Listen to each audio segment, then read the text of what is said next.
thought you were all those things that your mom and daddy said about you. And for the first time in your life, you hear it, that is not who you really are. That is not the substratum of your life. It is not the sum total of who you are.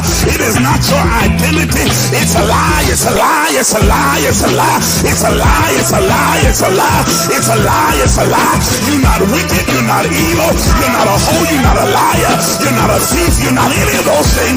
You are the divine image of God, fearfully and wonderfully made.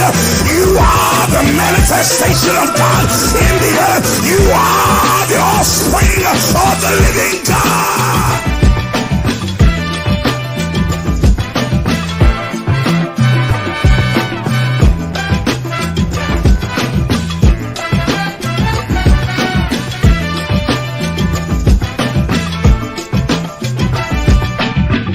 You got streams of revenue locked up inside of you.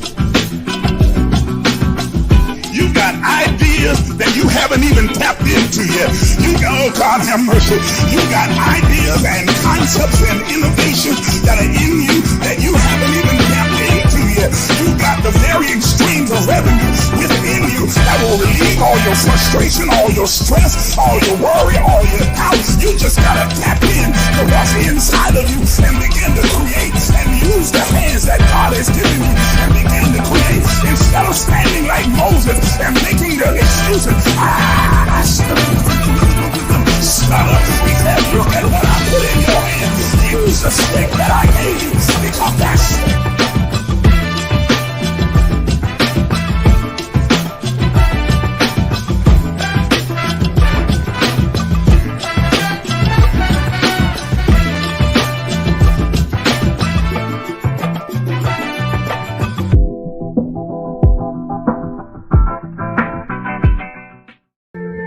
Good morning, everybody. Good morning, those of you who are able to join me early this morning. I know it's real early and it's not a normal time to come on, but I just felt an urgency, an unction to come on and to share some things with you real quick and to have a quick conversation with those of you who can join me.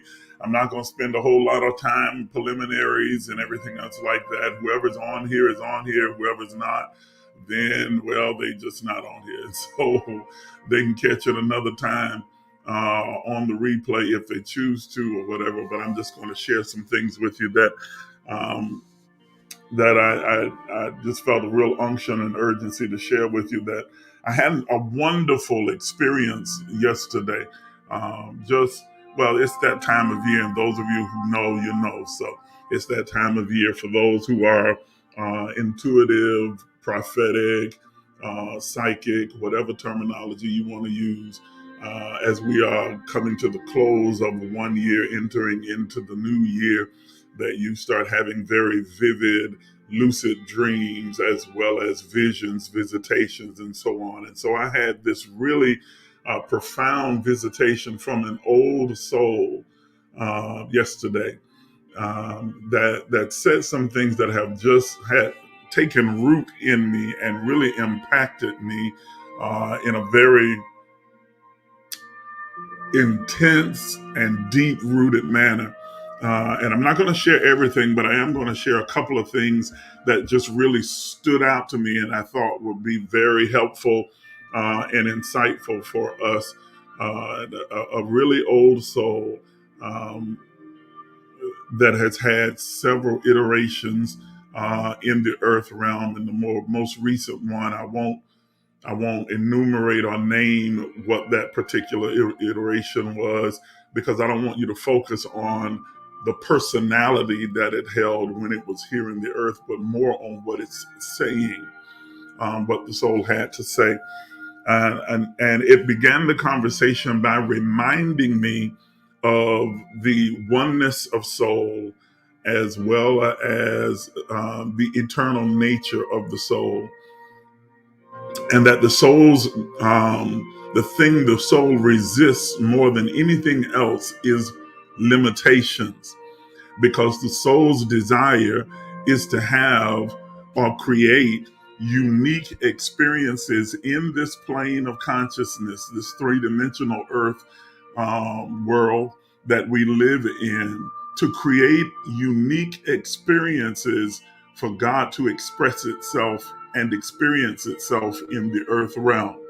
The soul's responsibility and highest desire is to create and curate these unique experiences for God to experience and to express itself as being human or existing in this three-dimensional plane. It reminded me of that.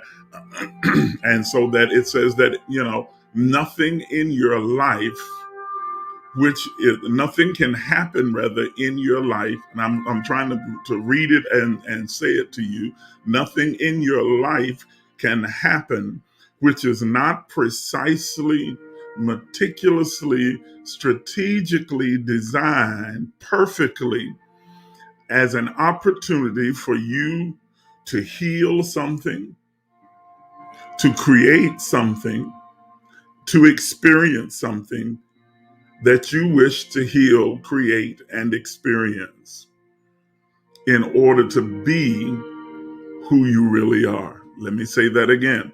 Nothing can happen in your life which is not strategically, meticulously, and perfectly created, precisely, perfectly created for you to heal something, create something, and to experience something that you desire to heal, create, and experience in order for you to discover or rediscover who you really are and to create and curate this unique experience for God, this unique opportunity for God to experience and express itself as being human.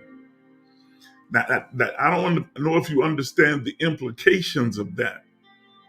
But what that means is that your life, in very simple terms, that our life and choices are not haphazard, they're not by mistake, but that our steps are indeed ordered. They are ordered. They are predestined or predetermined. And they are, watch this, the text in the Bible says they're ordered by the Lord, predestined by God.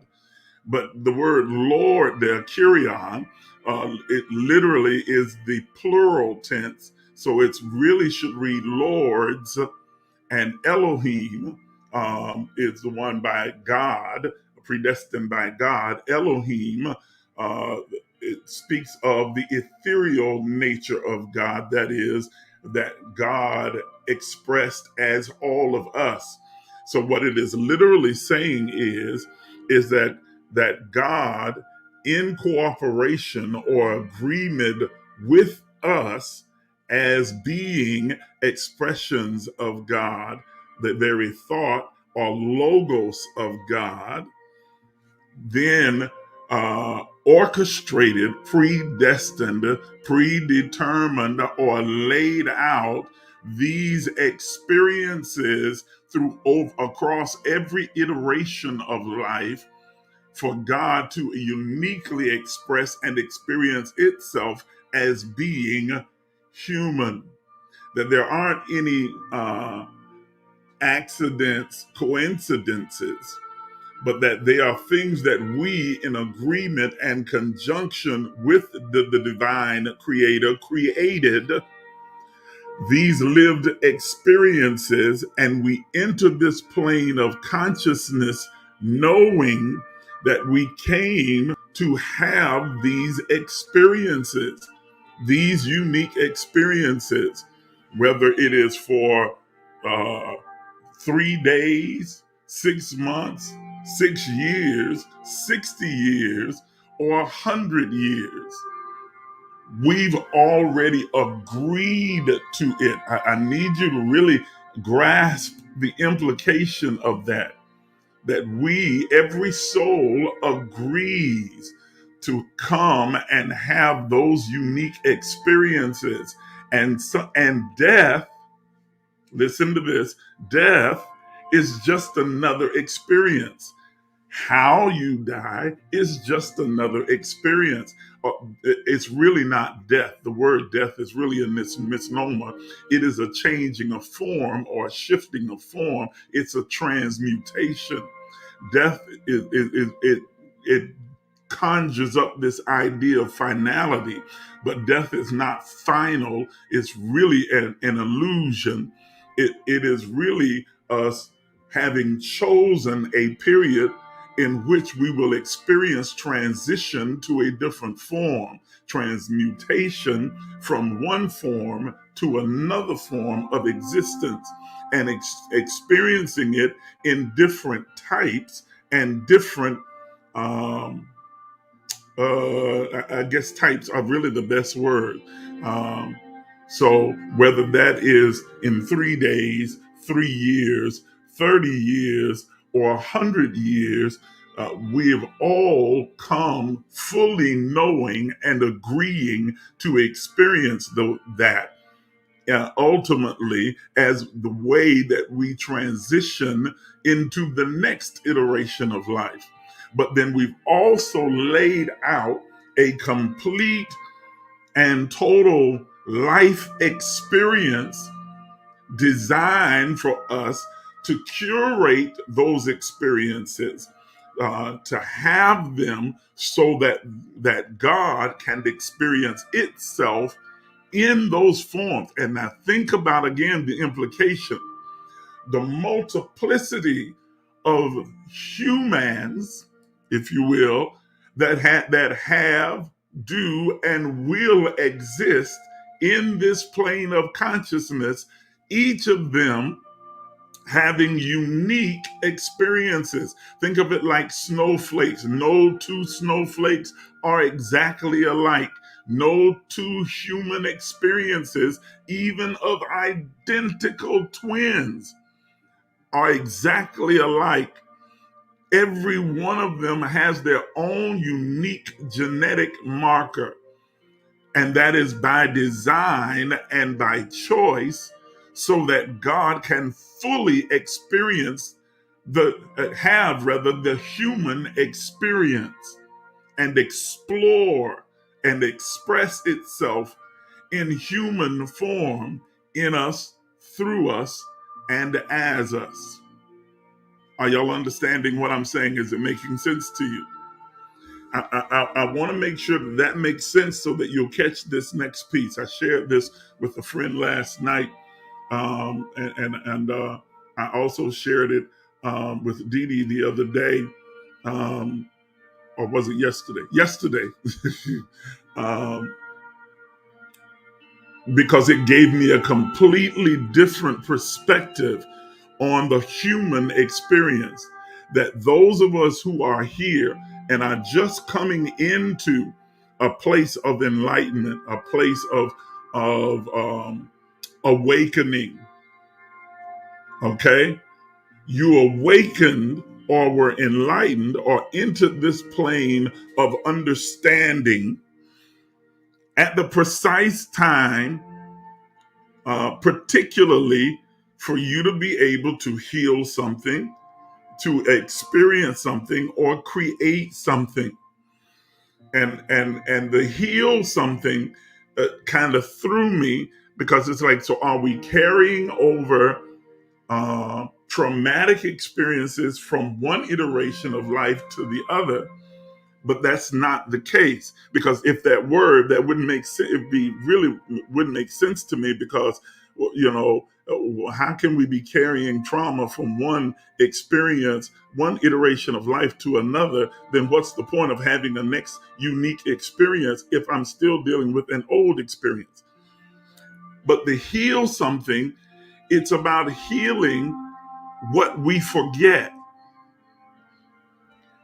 The experience of entering this plane of consciousness and immediately being bombarded with all of this adverse, um, dissonant information that's thrown at us from in utero up until the time we come through the birth canal and throughout most of our childhood and growth and maturation, we are traumatized, not intentionally, but it is a type of trauma. We are traumatized with bad information that's intended to be good. None of us deliberately traumatize our children unless you're a monster. Some people deliberately do it, but that's a whole nother conversation. But nobody deliberately traumatizes their children. We pass along generational thought, idea, and concepts and beliefs because that's what was imposed upon us. And so we go about imposing it upon our children. And so when we awaken and learn better and do better, learn better, then we can do better. And in that doing better, we are healing something. And so, watch this. Here's what it said to me. It said, so, and this was for us who are parenting or involved with children, but also applies to us individually. And I'll show you how on both sides. It said, don't ask children who or what they want to be when they grow up. We've all been guilty of it. I know I have. What do you want to be when you grow up? You can be anything you want to be. And then we say, now, what is it that you want to be? Okay. It says, don't ask children who or what they want to be when they grow up, because this question creates a cognitive dissonance by suggesting that they will become someone or something that they aren't already. Because they entered this three-dimensional plane of consciousness fully being who they have always been and came here to be.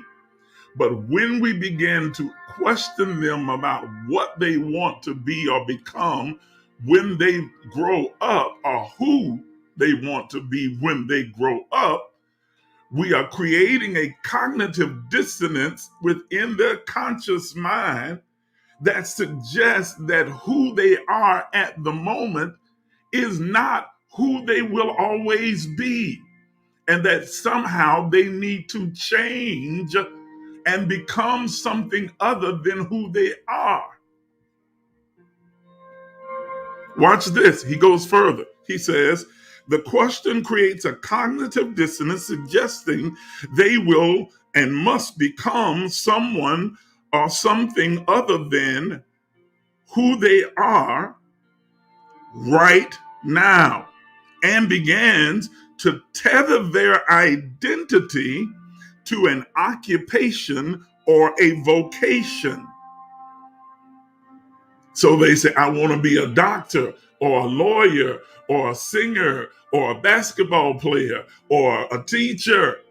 And so they began to then tether their identity to an occupation or a vocation, because we created this idea, our concept of them becoming something, and then lay out these occupations and vocations as the possibilities of what they need to transform and transition into.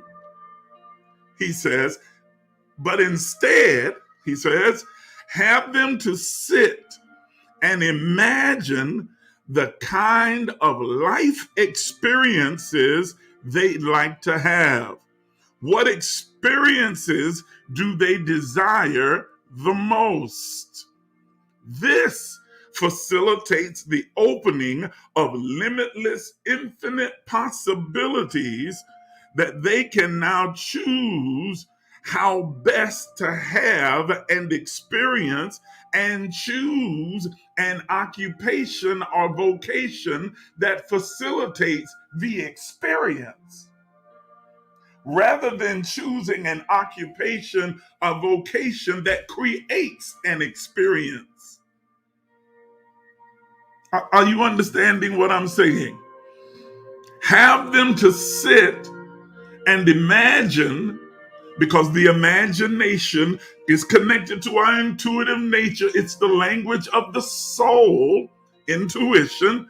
So the soul can now glean from the spirit and remind them consciously of the experiences that they came into this three-dimensional earth to have. Imagine what it is that you want to experience. What are the experiences that you desire? And then they can seek out a vocation or an occupation or a means in which to facilitate the experience rather than the other way around.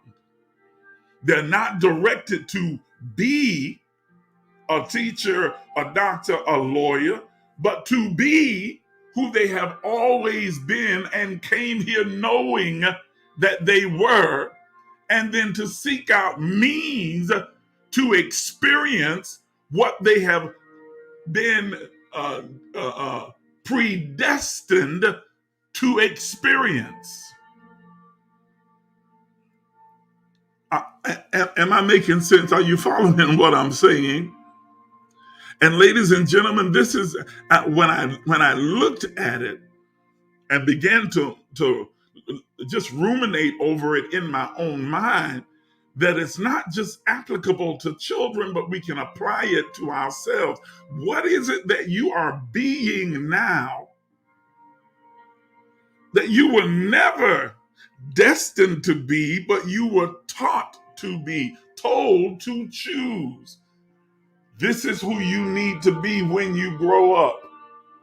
Who do you want to be? What do you want to be? What do you need to become? Rather than, and what would your choices have been had you understood you were already complete? That you came complete, fully knowing. And have you perfected being something that you were never destined to be? Have you become good at being something or someone that's not who you really are? Because you were directed to choose to be something or someone, rather than accepting and embracing that you are who you are from the moment you enter this three-dimensional plane of consciousness, and that you are seeking out experiences that support who you are.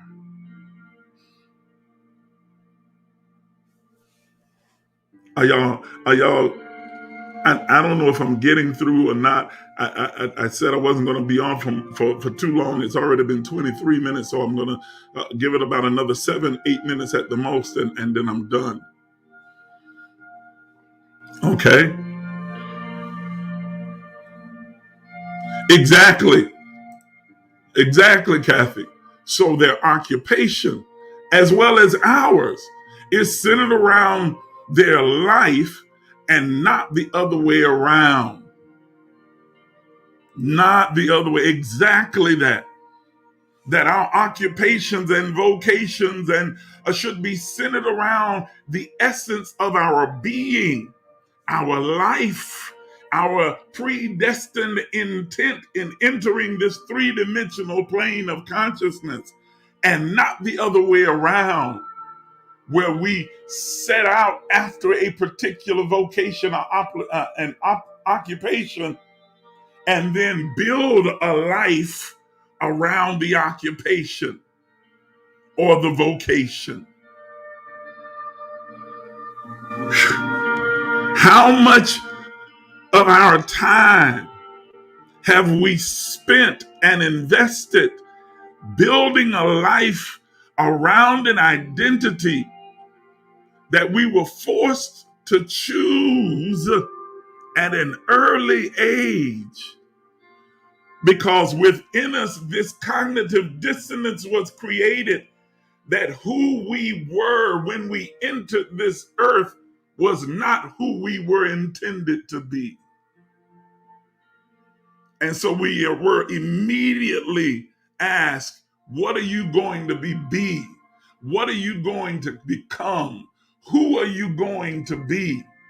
Who are you going to become? Instead of being fully embraced for who we are and having reinforced within us that who we are is absolutely enough. Now, what do you want to experience? What and who do you want to experience?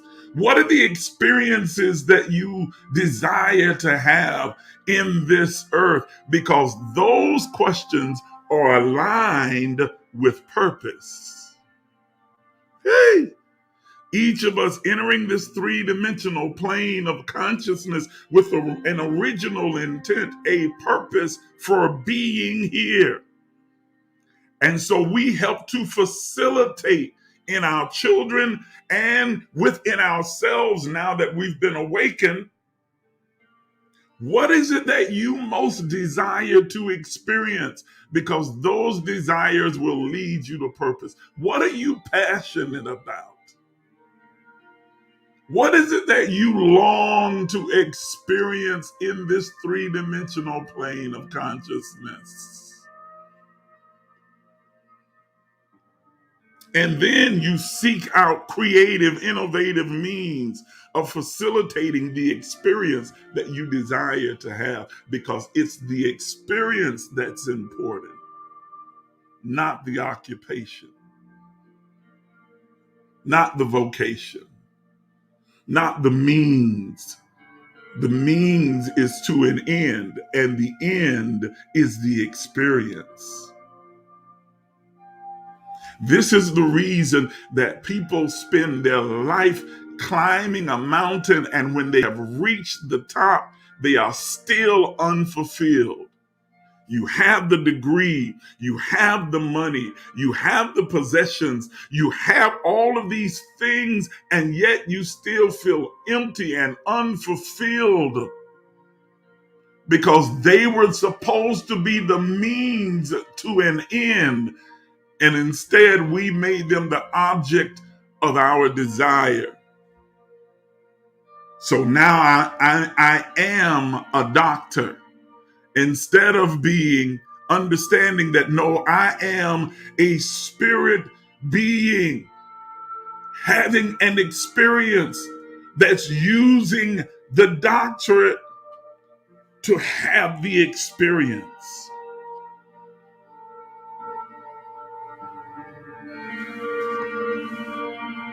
My degree, my chosen field, my profession is all in facilitation of me having the lived experience that I most desire.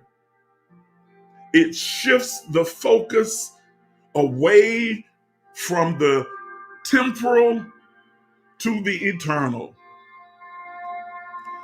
because the experiences do go with us. This is the last thing, that through every iteration of life, we carry with us the experiences that we have curated through the centuries of our being. We call them memories, deja vus, flashbacks. God have mercy, I'm telling you, this blessed me. We carry them from one iteration to the other because they are the true focus of our being, to give breath and life to the unique experiences that God, in, through, and as me, is curating for itself.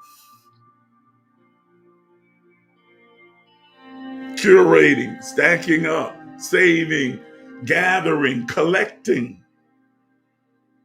this multiplicity of experiences, unique experiences, and we carry them from one iteration to the next, to the next, to the next, to the next. And if we are cognizant and consciously aware, then those experiences guide us into greater, more expansive experiences.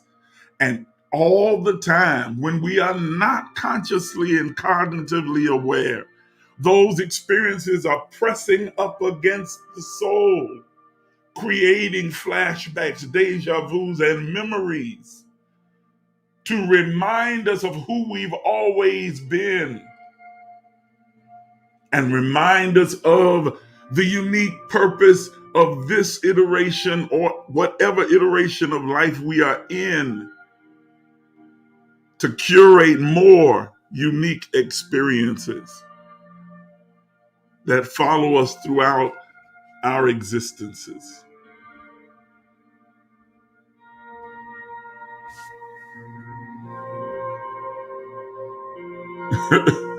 You should be your best at whatever you do. So if you're a bum, be a good one. He said, only you would say that. That's good though. So our experiences will allow us to create who and what we want to be. No, sir. Our experiences are the point of who we are and what we are to be. The experiences don't create us.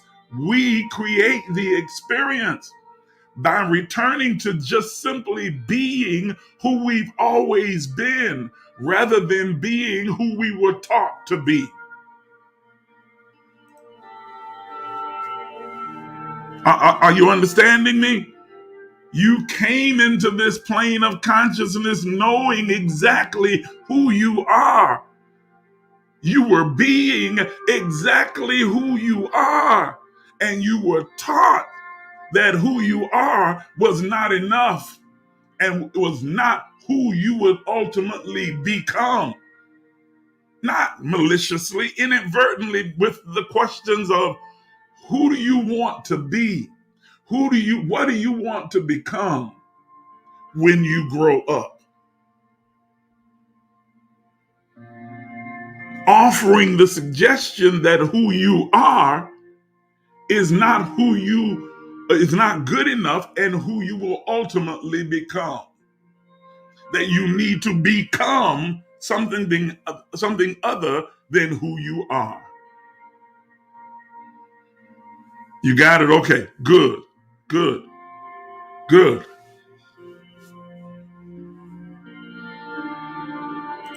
Yes. How much further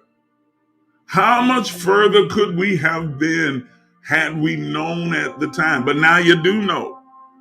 And there is reason and purpose for you becoming consciously aware of it at this moment. So we can't do anything about what we could have, should have. But what we can do is live in the eternal moment of now and then take this knowledge, insight, understanding, and apply it, live in it, embrace it in our now to totally transform us moving forward. Be transformed by the renewing of your mind.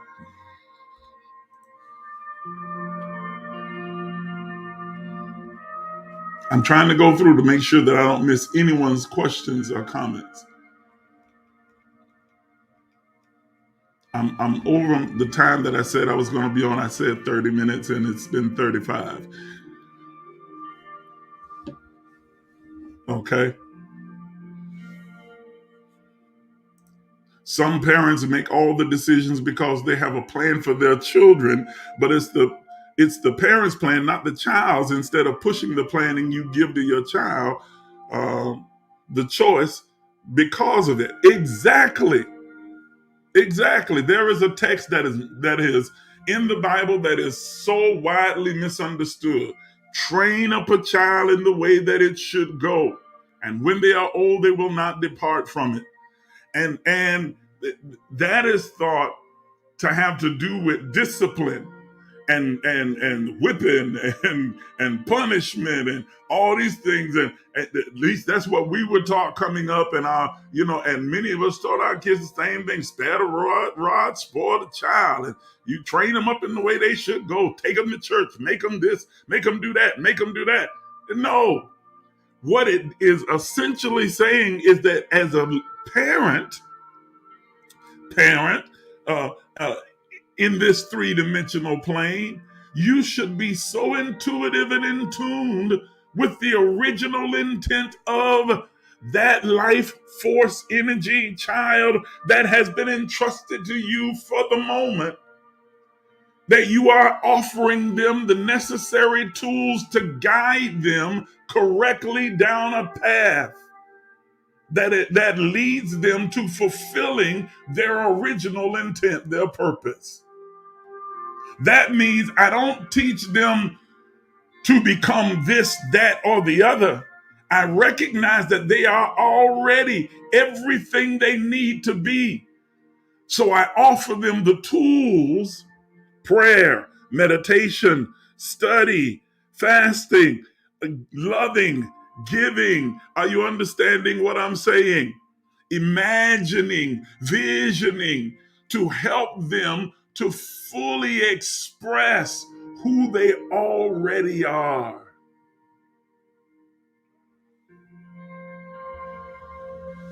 I'm offering them practical principles, practices, patterns to help them to fully express who they already are. This is why there's such conflict amongst us as parents when our child makes a choice or follows a desire that doesn't align with what we have ascribed as necessary for them to be successful. I'm talking from experience. I'm a parent, and I know I went through it with my own children, especially one of my sons who, we had this plan. It was laid out. This is what you're going to do. I'm going to make it happen for you. All you got to do is go to school, get the grades, make it happen. I'm going to make everything else happen.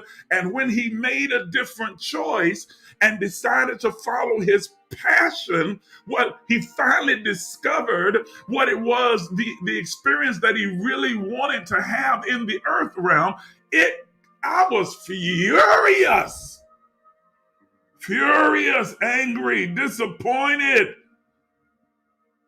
I couldn't see the logic behind it because it didn't fall within the parameters of what I thought he should be, without understanding that he already was everything that he needed to be.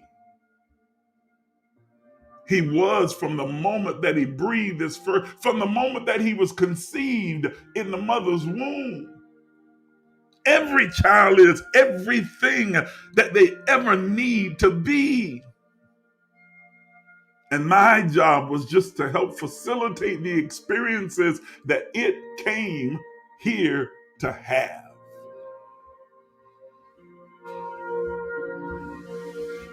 What are the experiences that soul entered this realm of this plane of consciousness to have? My job is to help guide you toward those experiences, to give you the tools necessary to facilitate your having the experience that you were originally intended to have in the earth realm, not to impose upon you an identity.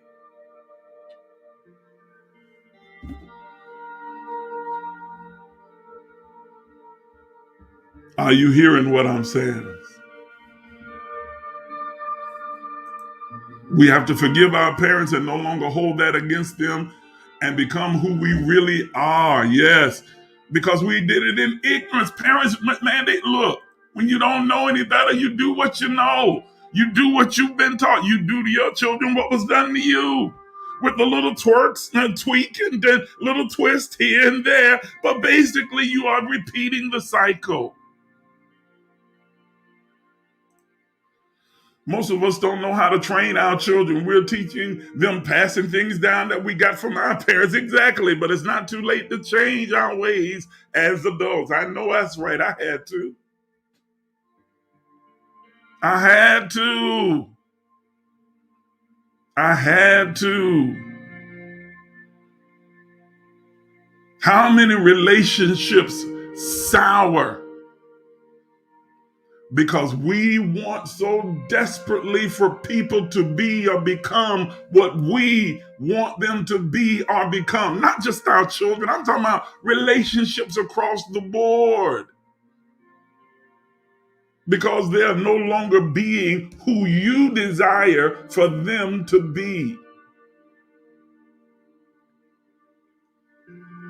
Are you understanding what I'm saying?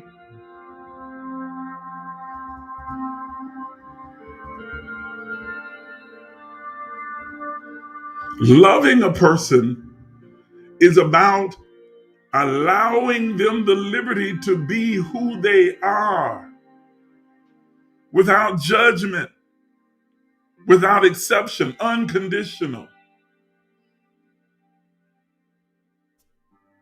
Are you understanding what I'm saying? Because when I'm trying to impose who I think you ought to be, I'm not loving you, I'm loving me through you.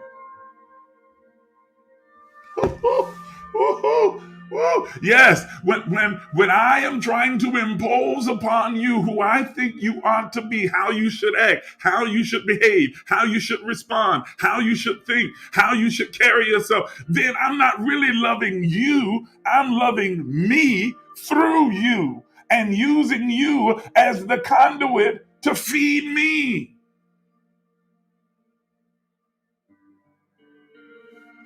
But truly loving them is liberating them to be exactly who they are. Without judgment, without rejection, without bitterness, malice, or anger.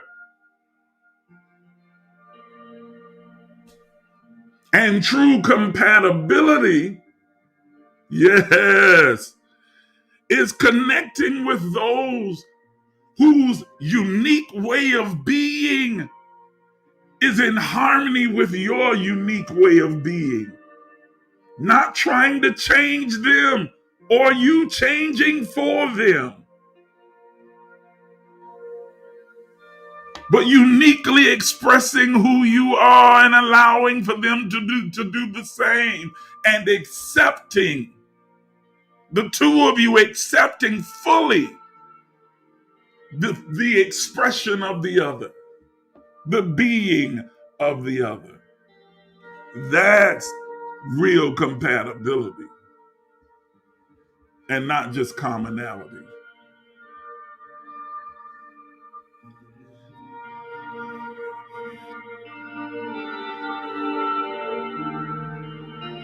Yes. Diana says, yes, definitely do what I say, not as you want. That's what we do because that's what we were taught. How many times have we whipped and punished our children because mama said you need to whip them? But when you think about it, do they really need that? Whip them for what? Oh, and I was the king whipper. My kids.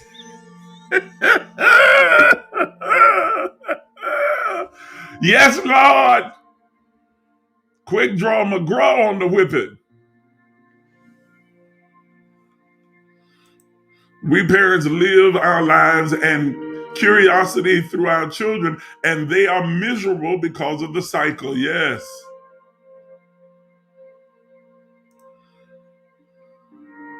I don't let my children go off with everybody because they don't need those other people pushing their ideas about life on them. Absolutely. I'm telling you. I'm telling you. And so the breaking, and I think I saw somebody write this up here. I'm trying to see who it was. Yes, there it is. Melly Mel said, she said, breaking generational cycles. And the breaking of the generational cycles begins with you being transformed by the renewing of your mind, changing your perspective, changing your perception, changing how you see, think, and process things. I'm telling you right now that one of the greatest gifts that I believe I've ever received was the gift of freedom, the liberty to simply be and be comfortable simply being who I am.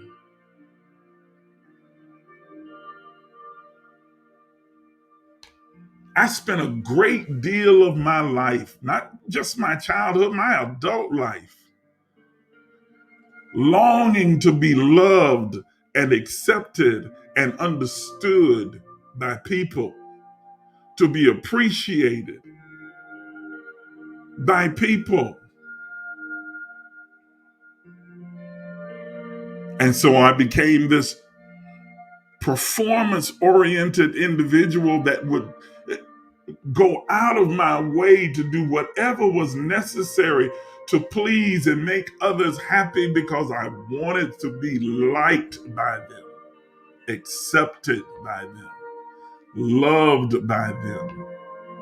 But true liberty and freedom recognizes that I'm already liked, loved, accepted. I am. Maybe not by this one or that one, and that really doesn't matter. Their like or dislike is optional, mainly because if they dislike anything about me, it's the fact that they're disliking something about them, because we're one. And so they dislike the version of themselves that they see in me.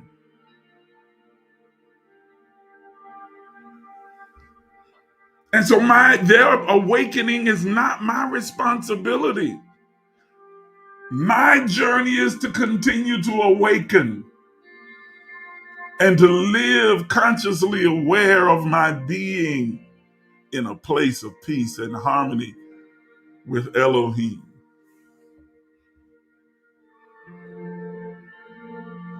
Not to try and be or become. Not to become this or to be who I was told you need to be and need to become, but to simply be who I've always been. And as you rediscover that person, you rediscover that identity, you incorporate it into your being and shed everything that hinders it from shining intensely and brightly through you, as you, in you.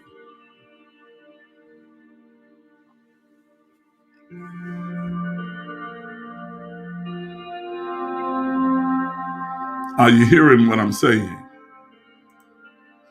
So it says, let them know you are proud of them no matter the choices they make. It's not about what I want for you, but what you want or desire for yourself. Love yourself. Loving yourself is the greatest love of yes. You just preached the whole sermon this morning.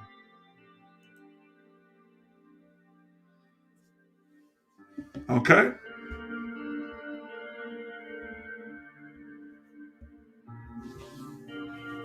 Oh, Yvette, I love you, girl.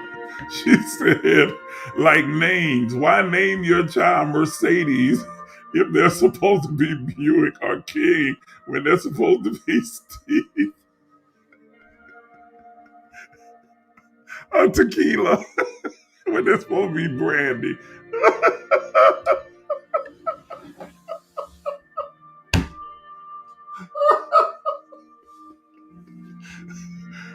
$1 when they're supposed to be Penny. Okay, I'm being silly now, but that's funny to me.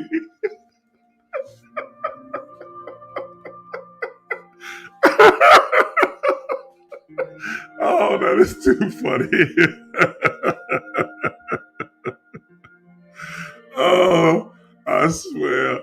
That girl, you are a breath of fresh air. You keep me laughing, I promise you. Oh my goodness. All right, I think on that note, we are done. Oh my goodness. Listen, I pray that you really grasp the concept of what I was saying to you this morning. There's a lot more. I had about a good 3.5 conversation with this soul. It sat here with me and I couldn't write fast enough to get all the notes down of everything that it was sharing with me. And I'll share more and more as time goes on with you. But I wanted to definitely impart this information to you because of just how potent and powerful it absolutely is. So I want you to take this and think about it, ruminate on it, meditate on it, and then begin to make the necessary changes so that you can fully express and experience who you've always been. Stop living in denial of that and stop worrying about whether it is socially acceptable, whether people are going to like you if you do or experience this or that, that if it goes against social or religious norms. And so if I do this, then well, they're gonna think I'm not saved, or I don't have the Holy Ghost, or think that I don't really know God, or they might put me out the church or won't let me in the club no more. They may take away my license to preach, or they may not let me be. You are everything that you have always been, everything that you were intended to be. Now you need to fully express that and experience the unique experiences that you most desire, and quit hiding them. Quit pretending like you don't have those desires. Why? The only reason we wear a mask and pretend is for acceptance. I said I was getting off. I'm getting off. I am. But I'm telling you, the only reason that we wear masks and pretend is for acceptance into whatever cultural, social, or religious normality that we happen to be in. And so those thoughts and desires that we consider taboo, deviant, out of bounds, we deny ourselves because it's not socially acceptable. You ain't supposed to do that. Who decided that you're supposed to or not supposed to do anything? Who decided? Nobody knows what best serves you better than you. So quit hiding, quit pretending, quit denying what you sincerely desire, what you long for, what you desire to experience, because you were designed for the experience. That's why you have such a strong desire for it.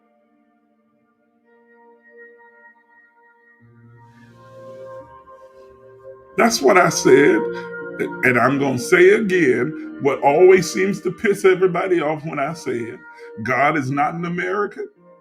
God is not a Russian or a Hebrew. God is not a Mexican or an African. God is spirit. And God is not a Christian or a Muslim or a Hindu or a Buddhist. God is not a religion. God is spirit. So none of the rules that are created by any of those constructs apply to you. None of them. None of them. Quit trying to live up to somebody else's rule, some government, some society, some religious religions, rules, laws, regulations, and dogma or legalism that stifle your unique being.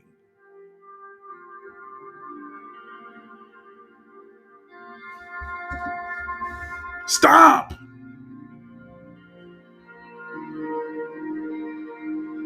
And live in that place of full expression and experience. Take the limits off. People always say, take the limits off God. Well, that's what I'm telling you too.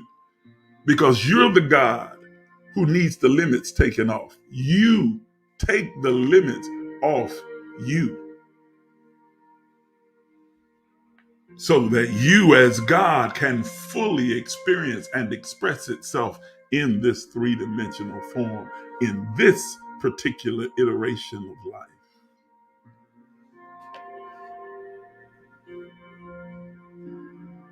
Who says you can't? Who told you you were naked? God almighty.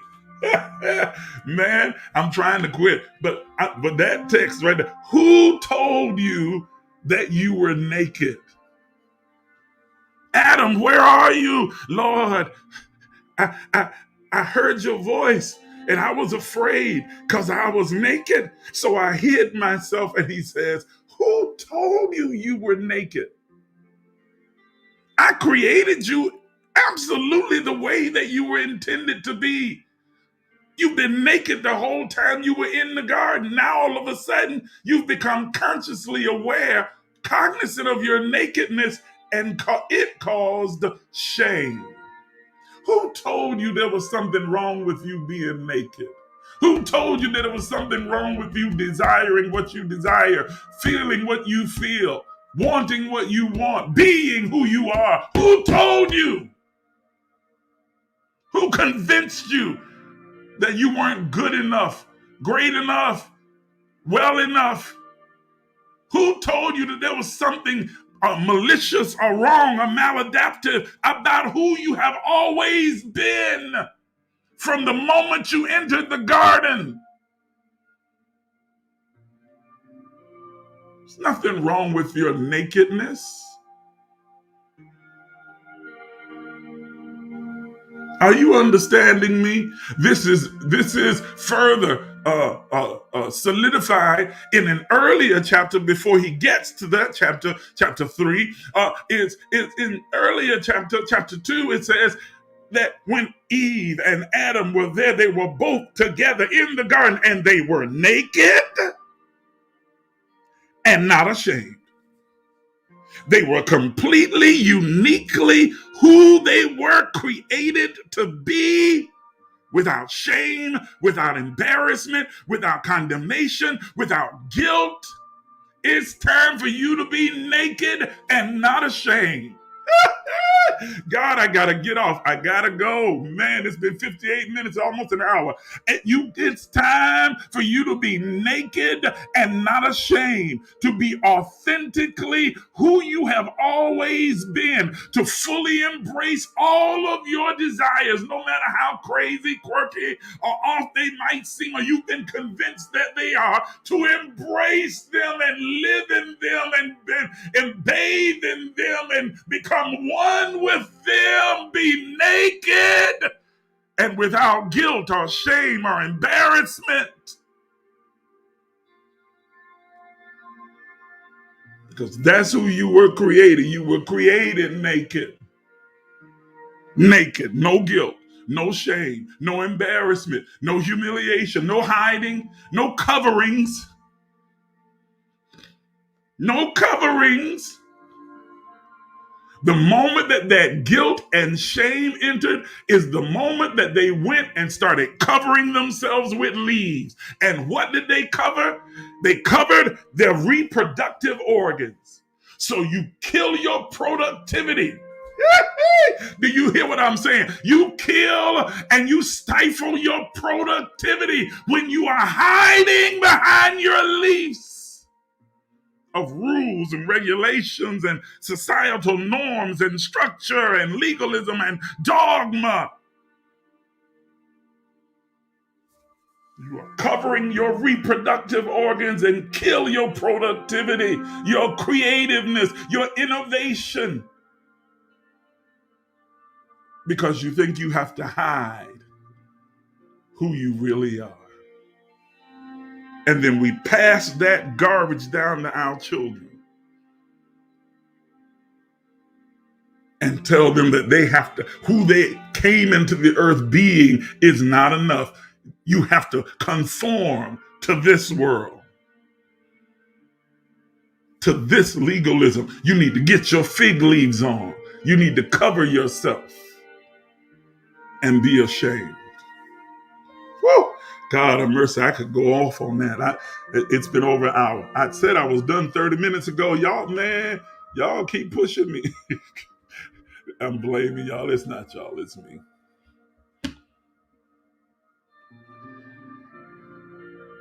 I'm getting off. If y'all don't mind writing the comments for me, drop your fig leaves. Drop your fig leaves. Drop your leaves. Just write it in the comments. As you write it, it'll solidify it in your thoughts throughout the day. Drop your leaves. Drop all those fig leaves. Drop all the fig leaves and be naked and not ashamed.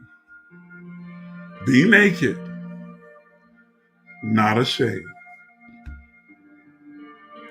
Be naked, yay, not ashamed.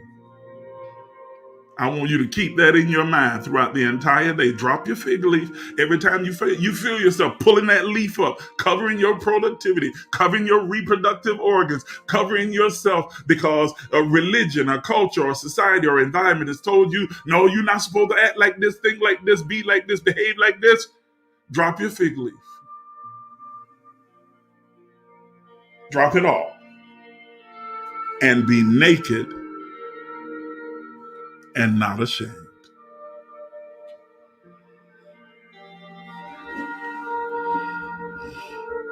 Can you feel me with both hands?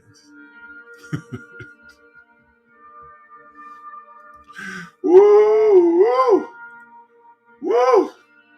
I didn't intend to go all the way out here, but I guess that's where we are. I didn't intend to keep you for an hour. Listen, support what I'm doing here. Help me out if you don't mind by sowing a seed this morning if you can, if you choose, if you desire. Let me not say if you can, because you can. Everybody can. I don't care if it's 10 cents. You can. You can do whatever you choose to do. If you desire, if you choose to, if you want to take advantage of the opportunity to sow and to support the work that I'm trying to do in bringing empowerment and encouragement and enlightenment to the masses, then I'm asking you to sow and to give, and I appreciate your generosity. Have a wonderful, outstanding, magnificent day, and I'll see you again real soon.